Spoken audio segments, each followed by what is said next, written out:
spin syllables, soliloquies so simple as these. What up, kings and queens? King Cooper here. There's no episode this week. You have my humblest apologies. My queen was not feeling well, and I had to cancel at the last minute so that I could take care of the baby. But an idea that I had had for a while and was telling the boys about, whenever we are unable to record an episode, I would just give one of these 10-minute streams of consciousness, because that's what being Chris Cooper is all about. And lately I've been tired because I've been taking care of a newborn. I haven't slept in at least a month, but it's been great, right? You know, that's how it goes. Let's just jump into some Shakespeare. I won't read the entire verse that I had prepared for the episode, but this is the final line. This is Hamlet, Act 1, Scene 3, and this is Polonius speaking. He's giving advice on how to live life. This, above all, to thine own self be true. Now, ain't that the truth? And that's what I'm doing right now. This, what you see before you, is my truth. So what I was saying, I was getting tired and wondering, why are we doing this? And a debate that I have going on with the boys is that they wanted to have more conversation, more free flow, less written, less rules. And that's not what the kingdom is about. So I demand more. Always give me more. And what that comes down to is back and forth. Mine own self be true. And so I will demand more written of the boys and of myself. It's a struggle, though, because I had been... So the reason that I wanted to do the podcast again in the first place was the regret I had after stopping last time. Was this is exercise to me, and it's like lifting weights. By not writing stuff is to say, let's go to the gym and lift light weights. Why do we need to struggle? Well, it's through struggle that we achieve growth. And a man I want to talk about in the episode that we eventually get to next week is Cicero. And a quote from Cicero is, unpopularity earned through doing the right thing is not unpopularity, but glory. That's what I have to do, is keep pushing this unpopular opinion of philosophy, Shakespeare, Bible. Speaking of Bible, let's get a little reading in before we go too far. This is Psalms 42, verse 5.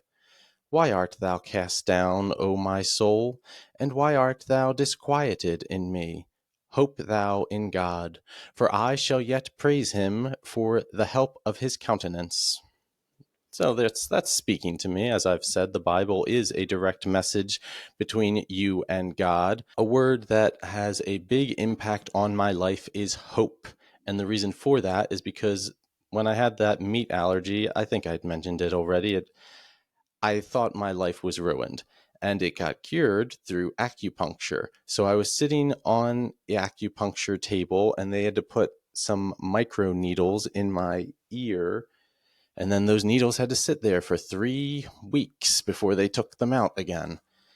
As I sat on the table looking to the side, there was a sign that said hope. So I thought, I must have hope that this will work, because it's a pretty crazy idea that, I mean, if you believe in Western medicine, you probably don't believe in acupuncture. You think it's gobbledygook or magic.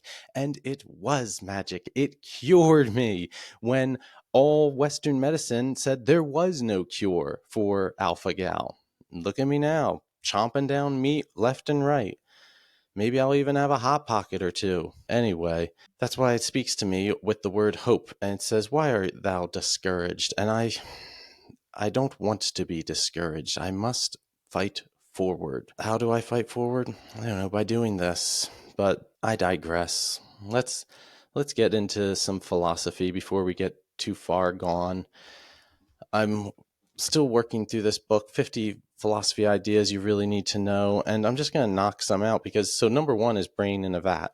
And let's just read number 2, Plato's Cave. Number 3, Veil of Perception. I don't know if we've covered that, but we'll find out. Number 4, cogito ergo sum. And I think that's what Descartes said. I think, therefore I am. Possibly, we'll find out. But speaking of Descartes and getting back to number one, the brain in a vat. So the brain in the vat, most likely to know it as the matrix. It's just the idea that what if your brain was connected to all these wires that were to give you sensory information, and how would you know what is real? And Descartes' version of that was that a demon has tricked me. And let's read what Descartes says, actually. I shall suppose that some malicious demon of the utmost power and cunning has employed all his energies in order to deceive me. I shall think that the sky, the air, the earth, colors, shapes, sounds, and all external things are merely the delusion of dreams which he hath devised to ensnare my judgment. Thank you, Descartes, for your hard work. Other ways, so the simulation theory is another version of brain in the vat, where this leads to the importance of brain in a vat, I guess, and questioning what we can know is this word, epistemology. And epistemology is the area of philosophy concerned with knowledge, determining what we know and how we know it. And epistemology will come up again, and there will be a lot of words that sound similar to that, because a lot of these words are going to have Latin roots, even philosophy, love of knowledge, philo, Sophie, I think, which I could talk about sophists. I've probably touched on them a little bit before and will need to dive deep into them someday. That's probably more when we're talking about Socrates, because Socrates will be blowing away the sophists. Sophists are basically people that charge money for their knowledge, and they claim to have knowledge that no person could have, such as how to live a good life. I mean, you can have lots of examples, which that would be good. You follow an example, but to tell somebody you should do this and it's never been done, but also I don't know every detail about you because I am not you. So I can't tell you that you should do this because it may have a different result based on your time, your place, your culture. But epistemology, the word, is important. The word logos. I know I've talked about logos a lot, but one episode I said Jesus is the logos, and the recording edited that out, and I was skepticism being part of epistemology, but I was skeptical that the recording didn't like me saying that man's word and took it out. But so yeah, logos is a complicated word. Socrates will believe in the logos in his time. It is something like logic or knowledge. So philosophy, love of knowledge, but logos, logic. Socrates is saying that he believes in the logos, that logic is how we determine things. And if we can't go through a logical process, such as the sophists do, where they say, do this and you'll have X result, when you can't know that, so it's illogical, then don't trust it. That's all I have to say on sophists. Well, while I'm here, I guess I'll throw out a quick 24 for y'all. The numbers are 5, 5, 4, and 1. The solution I've come up with is 5 times 4 equals 20. 20 plus 5 equals 25, minus 1 equals 24. Now, isn't that amazing that we can accomplish 24 without multiplying 4 times 6, as Alex likes to point out, that is our most regular thing. And with that, I want to talk about the number 360 degrees. So why is a circle 360 degrees? One reason is because it's divisible by so many things. 12 times 3 equals 36, or 360, just add a 0. And from 12, you're getting 6s and 4s, 360. So a quarter, 90 degrees each. Half, 180. 360 is divisible by these numbers and a lot more. So that way, a circle, infinite degrees, we want as many ways as possible to divide it so we can understand it. And pi is something that I'd like to talk about sometime. I believe pi is, if you take the circle, you unravel it, and then you take the diameter and you divide that unraveled circle by the diameter, you'll get the 142?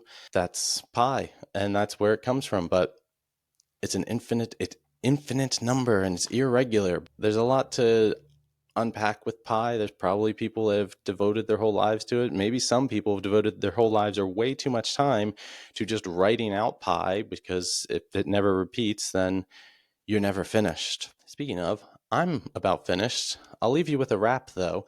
But I know magic, and here go my last trick. I'm about to say abracadabra and pull a bee rabbit about in my hat. I'm about to relapse and bet you that you won't know how to react. But look at the disgust, sound down to be that as I begin to devour the track as you backpedal. That is a cowardly yak like a Saudi attack when the towers collapse. Thank you for listening. I hope you have a nice day. Goodbye. Deuces, adios, vaya con Dios.